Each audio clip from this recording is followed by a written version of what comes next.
बिस्मिल्लाहिर्रहमानिर्रहीम। अस्सलाम वालेकुम। Welcome to my YouTube channel Easy Bites Recipe. उम्मीद करती हूँ कि आप सब खैरियत से होंगे। आज हम बना रहे हैं मज़ेदार आलू की भुजिया। तो चलिए स्टार्ट करते हैं। बिस्मिल्लाहिर्रहमानिर्रहीम। यहाँ पर हमने कुकर लिया है और इसमें हमने शामिल किया है 1 कप ऑयल का। और अब हम इसमें शामिल करेंगे प्याज, जो हमने 3 अदद काटे हैं।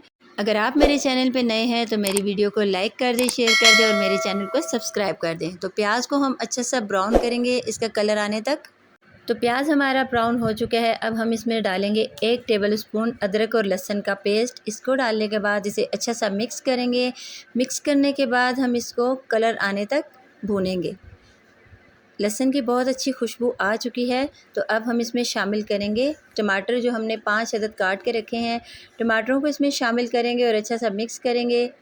2 से 3 मिनट टमाटरों को अच्छा सा मिक्स करेंगे और इनको भूनेंगे। जब टमाटर का अपना पानी खुश्क हो जाए और ये घी छोड़ दें तो हम इसमें शामिल करेंगे तमाम मसाले।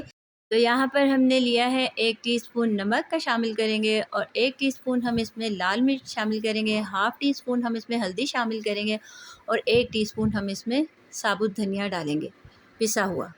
उसके बाद हम इसकी अच्छी सी भुनाई करेंगे। मसाले को अच्छा सा भूनेंगे, सिर्फ 5 से 7 मिनट के लिए। इसको भूनने के बाद थोड़ा सा पानी शामिल करेंगे ताकि मसाला इसका साथ ना लगे और अच्छे से पक जाए। मसाले को हम अच्छा सा पकाएंगे, अच्छा सा भूनेंगे और इसका टेस्ट बहुत अच्छा आता है। और अब हम इसमें शामिल करेंगे आलू हमने 1 किलो लिए हैं और हमने इसको बहुत बारीक नहीं काटा, थोड़े मोटे स्लाइसिस में काट लिया है।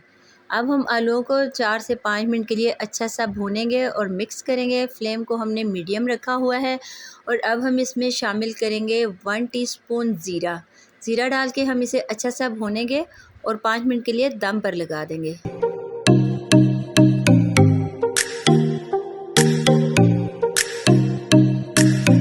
तो अब हम इसमें शामिल करेंगे 1 कप पानी और पानी डालने के बाद हम इसे 5 मिनट के लिए प्रेशर पर लगा देंगे।